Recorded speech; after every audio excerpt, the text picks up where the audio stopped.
DIP de São Paulo, parabenizando. E ela queria saber de você sobre a eficácia da terapia comportamental no tratamento da ansiedade.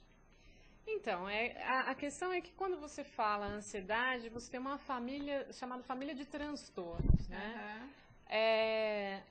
A comportamental, por exemplo, ela tem lá fora você tem muito essa questão de ter que comprovar isso, né? Você tem que fazer isso estatisticamente, tem que ter todo um processo para se comprovar, um processo para você ajudar as pessoas nessas questões. Então, no caso, por exemplo, das fobias, né, a comportamental tem sido muito indicada, né?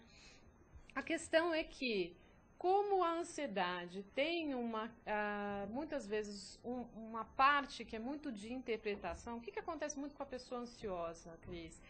Ela é uma pessoa que é como se ela tivesse uma hipervigilância, né?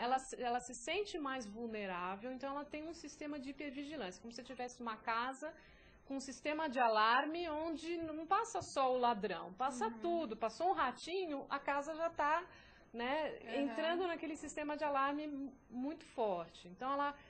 Então ele tem esse sistema muito calibrado dessa forma, e aí você precisa ver muitas vezes o porquê que essa pessoa está sentindo toda essa vulnerabilidade, da onde que vem isso, né?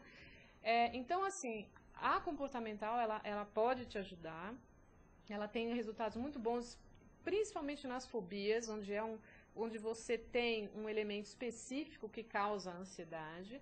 Mas quando a pessoa, por exemplo, nós estamos falando de um transtorno de ansiedade generalizada, isso já não é muito específico, né? Você já tem uma situação onde você não tem um único elemento que está causando isso. É uma coisa mais interna de como a pessoa lida com as situações. Então, muitas vezes você precisa ir buscar a cognitiva, né? Então, atualmente lá fora eles têm usado muito a cognitiva e a comportamental, ou até as duas juntas, né? Dependendo da situação. Mas são as terapias hoje que estão lá fora, que eles estão usando mais e estão mais comprovadas, né? Os transtornos de ansiedade, aí você tem o pânico, as fobias, o obsessivo-compulsivo. Que é o famoso TOC, né? O famoso TOC. Aí você tem o de ansiedade generalizada, você tem esse ocioso depressivo que fica oscilando aí entre a ansiedade e a depressão. Você tem o transtorno de estresse pós-traumático. E você tem o chamado estresse agudo, que às vezes uma pessoa que não tem nenhuma dessas transtornos e de repente ela entra numa espiral de estresse muito forte, né? Aí assim, a gente tem que tratar isso. Como tratar numa cidade gigante, nessa vida maluca e corrida que a gente leva? Tem solução isso? É difícil, né? É complicado. É complicado. Bom, quais são os tratamentos comuns, né? Os tratamentos que são mais usados. O que é muito comum, principalmente o ansioso, né? A pessoa que é muito ansiosa, em geral, ela quer resolver rápido, né, Cris? Porque ela já é ansiosa, né? Pra ontem, né? Ela quer a solução pra ontem. Então, é muito comum eles buscarem o quê? Remédios. Né? Então, eles vão para neurologistas ou vão para psiquiatras buscar remédios, né? Quando às vezes não vão para outros médicos, que eu acho meio complicado. É arriscado porque esses remédios chamados psicotrópicos, né?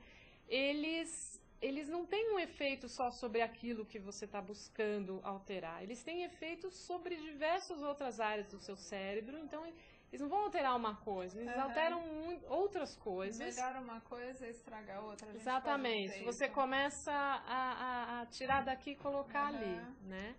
Então, assim, não é que eles não sejam recomendados, existem situações em que eles são até necessários, são importantes. Por exemplo, uma situação de estresse agudo, você precisa até ajudar as pessoas com alguma medicação, porque isso pode se tornar uma epilepsia, pode se tornar uma demência, pode se tornar uma psicose. Então, chega assim, a um ponto bem gigante. Sim, né? Porque é como se estivesse circuitando o seu sistema, né? Então você está colocando tudo aquilo para trabalhar no máximo e o cérebro, que é um sistema eletroquímico, ele realmente começa a sair muito do normal dele, né? Então aí os remédios, eles vão dar aquela aliviada rápida, né? Por isso que muitas vezes eles são buscados, mas o que nós temos visto por aí é que muitas vezes a pessoa busca o remédio e aí descontinua com o médico, né? E isso precisa ter um acompanhamento. E às vezes começa a tomar o remédio por conta. E muitas vezes na esperança de que, por exemplo, não vá ter mais o pânico, não vá ter mais a fobia, não vá ter mais o problema porque está tomando o remédio. O problema é que, assim, os psicotrópicos, eles são como... o que acontece quando você toma uma droga? A droga também é um psicotrópico, né? Uma maconha, uma cocaína, eles são psicotrópicos. Então, o que acontece? Você começa a desenvolver uma tolerância.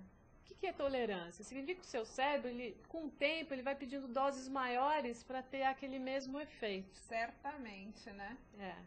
Então, muitas vezes, a pessoa vai tomando, aí chega um ponto que explode, e aí ela aumenta a dose, aí muitas vezes ela começa a aumentar a dose, começa a ver que as doses não estão segurando mais, ela continua tendo problema, e aí elas vão buscar aí o tratamento psicológico, né, a psicoterapia. O que eu não aconselho, eu aconselho exatamente aquilo que é difícil para o ansioso fazer, que é buscar a psicoterapia, que é realmente difícil, porque, no fundo, você está pedindo para o ansioso parar daquilo tudo que ele está morrendo de medo de segurar, porque o ansioso é como se tivesse 10 pratinhos e ele quer segurar todos os pratinhos, né? Tudo bem, tudo indo muito bem. E aí, quando você fala para ele para uma psicoterapia, por exemplo, ele tem que largar isso, tirar um tempo para ele, para cuidar dele.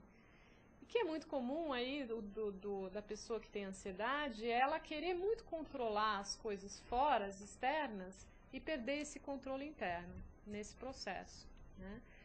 E aí fica difícil para ela para voltar a esse processo internamente, né? Colocar ele para dentro de novo e trabalhar isso internamente, né? Então essa vulnerabilidade, por que ele está com essa hipervigilância toda, como é que isso pode ser trabalhado de forma que melhore e tudo mais, né? Tem algum método de prevenção para a ansiedade, para o estresse? Então, tem algumas coisas que você pode fazer para equilibrar e aliviar, né?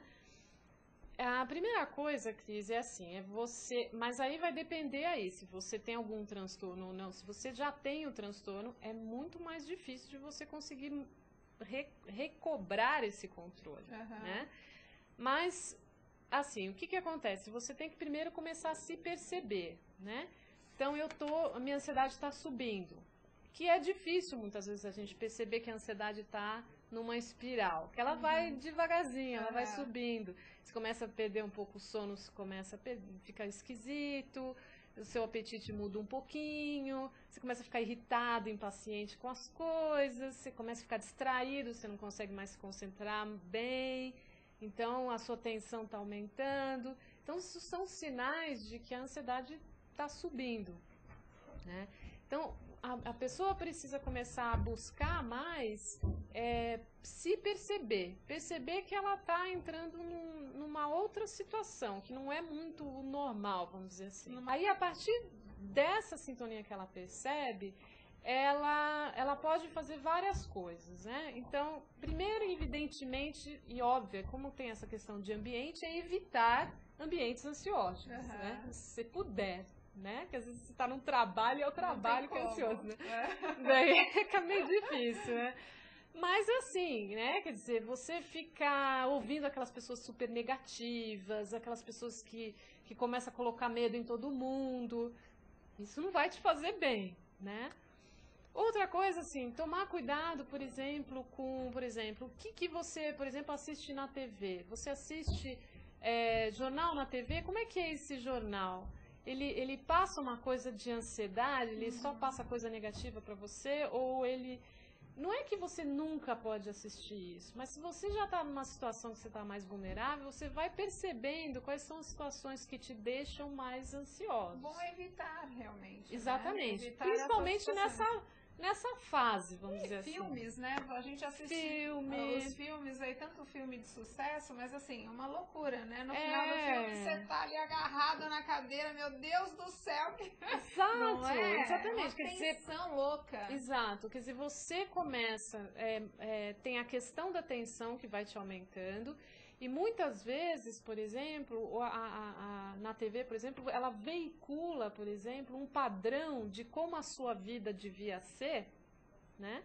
E que você fala assim, a minha vida não é assim, né? E aí você começa a ter uma reação com relação a tudo isso daí. Então, procurar muito se perceber, como é que as coisas passam para você, como elas estão vindo bem, ou isso não está te ajudando, né? Aí, além disso, você tem várias coisas para equilibrar, né?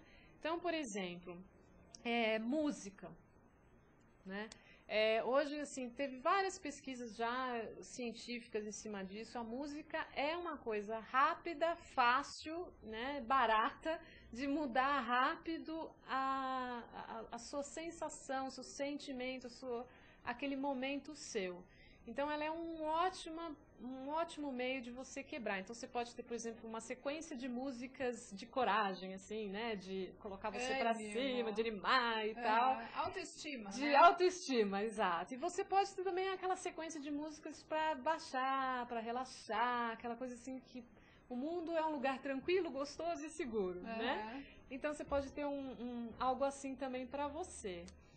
Ao mesmo tempo, você pode, por exemplo, participar de canto. Por exemplo, quando você canta em grupo, você libera oxitocina no cérebro, que é um hormônio que dá a sensação de você estar interconectado com as pessoas. Olha, que bacana. Então, você se sente também mais tranquilo e mais seguro. Então, cantar, especificamente cantar junto, em grupos, né? Que mais? Você pode também, por exemplo, outra coisa que está muito recomendada, já tem se comprovado bastante fora do Brasil, é o uso da meditação. E aí, assim, completamente desvinculado de questões religiosas. Eles têm usado, por exemplo, em hospitais nos Estados Unidos para problemas psicossomáticos. Então, claro que aí vem Tai Chi, Yoga, essas coisas todas, trabalhar a respiração, tudo isso dá uma ajudada também, desde que seja uma coisa que tenha uma certa regularidade, tá?